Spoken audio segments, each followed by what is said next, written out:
Episode 2, The Return of the Card. Lily gulped in. She picked up the card and looked at the contact number. It was so uncanny. All the digits were 8. How could it be? Her body was shivering. What did I just read? She blankly stared at the card. No, this can't be true. Lily had a numb expression. She giggled sorrowfully. It is fake. A prank. People are now mocking my misery. What a shame. She tried to get up, but her left foot had swollen by now. Lily had lost a lot of blood. Now she felt dizzy. Her energy was flying away. Her vision got blurry. But she was persistent. Her hand rested on the branch of a tree beside her. She pulled herself up. I got to hold up. For Dad. She consoled herself as she walked towards the entrance. It will be better if I gulp in some painkillers. But at the threshold of the police station, she collapsed.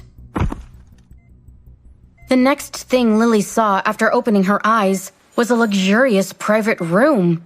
She thought she was dreaming. She blinked twice and looked around. It took a minute for her to realize she was on the bed. And not only that, she was wearing the blue pajamas with a hospital's logo on them. What is happening? She tried to get up, but something pulled her back. Her eyes fell on her left foot, which was entirely wrapped with a heavy bandage. The fuck? Now her eyes were wide open. How did I end up here? I have no money for Father's bail, let alone pay for my hospital bills. Just then, a doctor walked in. So, you are up. How are you feeling? Lily kept mum. We saw you unconscious at the entrance. A young man brought you in. If it were not for him, your foot would have caught a nasty infection. Lily became perplexed. Young man? Lily repeated herself. The doctor smiled. A lot has happened after you lost consciousness. Your relative already paid for this. What? Lily could not believe what she was hearing. There was no relative in the first place. What relative? Who was it? The doctor replied. Very tall guy, hazel eyes. He went by the name of, let me recall, Marcus. Marcus? Lily pondered.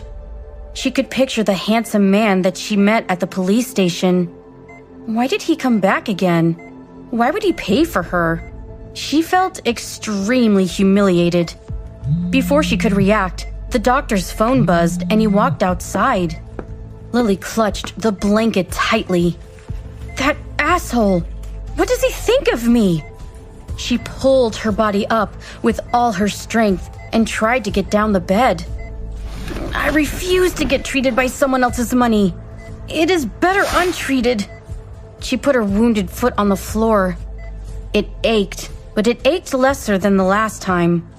I will throw $60 on his face. Her hand went into her pocket and she dialed Zanea's number. Lee, are you crazy? Zanea was whispering.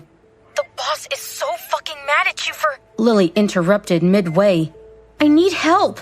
I am at the Central Hospital with no money and Dad has... She burst into tears. Lily, what happened? My dad, I don't know what to do. Zanea consoled her calmly. Cool down, Lee.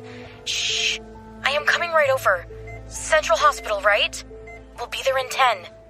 Lily sniffed and wiped her face. Just then, her phone buzzed.